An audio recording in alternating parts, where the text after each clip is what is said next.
চলতে চলতে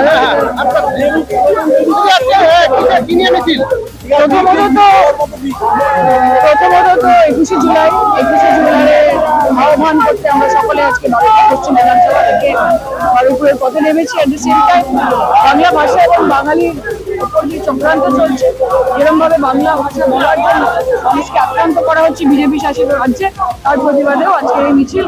স্পিকার সাহেব, বারুইপুর পশ্চিমের মাননীয় বিধায়ক আমাদের সাথে উপস্থিত রয়েছে, সমগ্র নেতৃত্ব আমাদের সঙ্গে রয়েছে, বারুইপুরের মানুষ আমাদের সাথে রয়েছে।